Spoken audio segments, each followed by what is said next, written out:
तो आज देखते हैं कि जंतुओं में पोषण। जंतुओं में पोषण हम उसमें पढ़ेंगे मनुष्य का आहार नाली या बोलो तो पाचन तंत्र। तो तंत्र, पाचन तंत्र या जिसको बोलते हैं डाइजेस्टिव सिस्टम, पाचन तंत्र, इस तंत्र को आप पकड़िए। तंत्र का मतलब क्या होता है? तंत्र को हिंदी में बोलते हैं, इंग्लिश में बोलते हैं सिस्टम। और सिस्टम का मतलब क्या होता है? सिस्टम का मतलब होता है एक, जब कंप्यूटर वाला दुकान पे कंप्यूटर रखता है, माउस रखता है, कीबोर्ड रखता है, उसमें सीपीयू वगैरह वगैरह एक साथ मिला के रखता है, पूरे उस समूह को, ग्रुप को बोला जाता है सिस्टम।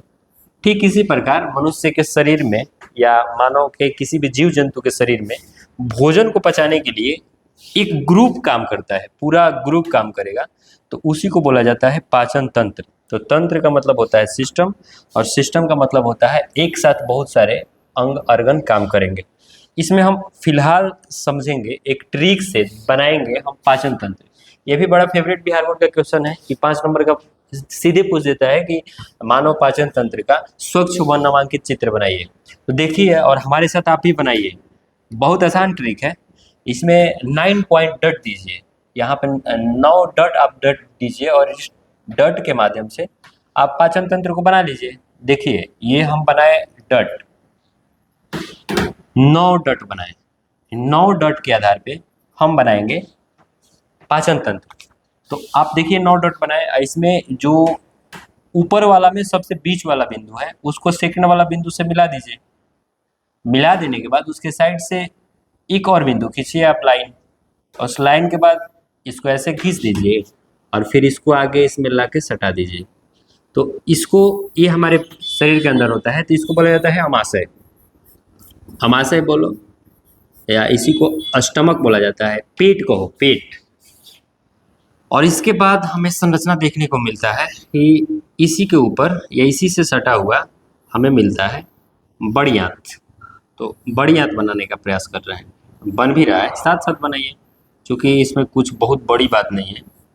तो ये ऐसा संरचना, और इसके ऊपर से इसको ले जाइए, जब ऐसा संरचना बनाइए, और ये आपको देखने को मिला। यहाँ पे हमारा लाइन गड़बड़ाया है, तो इसको सीधा कर लेते हैं हम, ये उल्टा हो गया था, सीधा करते हैं इसको, देखो, हाँ, और इसको सीधा करेंगे तो ये कुछ ऐसा संरचना बनेगा। और फिर आप इसको नीचे लाइए, नीचे लाना है, वही सेम प्रोसेस, और इसको यहाँ लाके मिला दीजिए, नीचे छोड़ दी।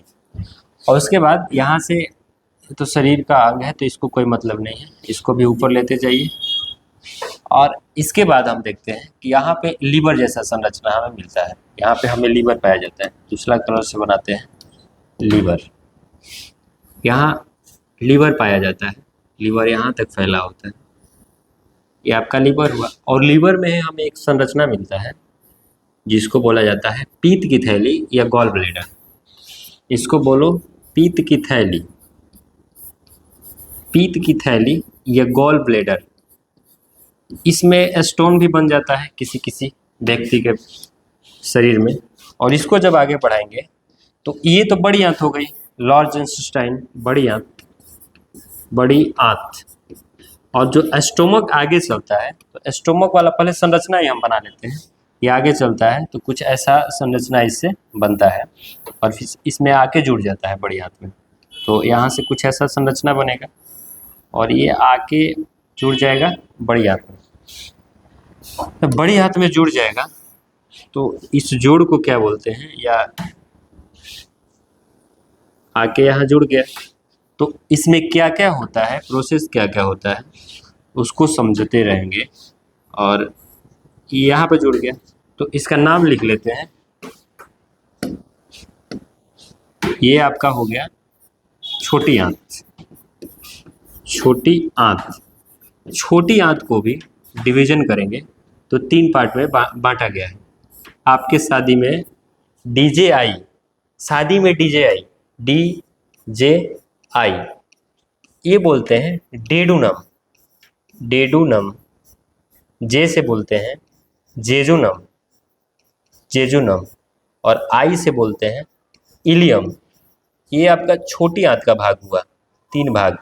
तो छोटी आंत का 3 भाग, शादी में डीजे आई, डेडुनम, जेजुनम और इलियम, ये हो गया आपका। और यहां से एक डक्ट द्वारा जो गॉल ब्लैडर में पीत रस बनता है, बाइल जूस जिसको बोलते हैं, वो एक डक्ट के माध्यम से छोटी आंत के डेडुनम नामक भाग में जाके खुलता है। और यहाँ पे एक संरचना पाया जाता है जिसको हम बोलते हैं पेनक्रियाज, अमाशय। यहाँ पे एक पत्ती जैसी संरचना होती है जिसको हम बोलते हैं अग्न्याशय, अग्न्याशय, अग्न्याशय यानी पेनक्रियाज। और इसके ऊपर का जब संरचना बनाएंगे तो हम पाते हैं कुछ इस तरह का संरचना होता है।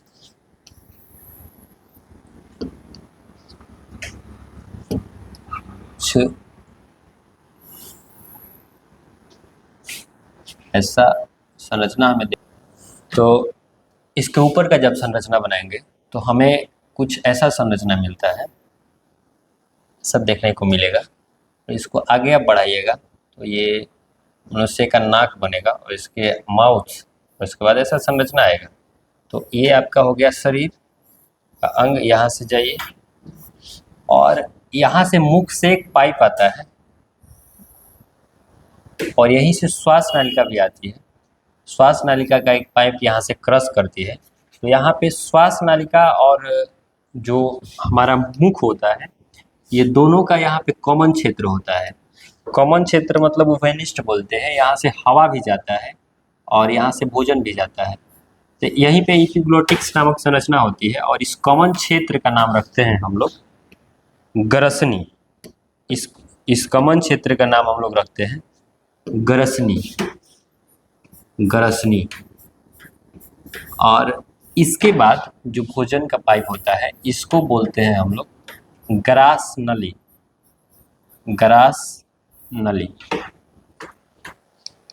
इस अमाशय को भी हम 3 भागों में बांटते हैं, यहाँ पे नहीं लिखे। इस अमाशय को वो 3 भागों में बांटते हैं।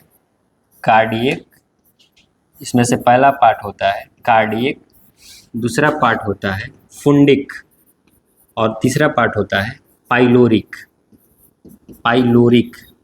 अब जब इसको एक्सप्लोर करेंगे हम एक एक करके तब इसको बेहतर से समझेंगे कि इसके 3 पार्ट होते हैं। और जब आप भोजन करते हैं तो इसमें भोजन के साथ क्या क्या होता है, कितना देर तक भोजन टिकता है, उसको पढ़ेंगे। जब माउथ में हम पढ़ेंगे, मुंह में, मनुष्य के मुख गुहा में, इसको मुख गुहा बोलते हैं। मनुष्य के मुख गुहा में 3 लार ग्रंथियां पाई जाती है। इस 3 लार ग्रंथियों का नाम है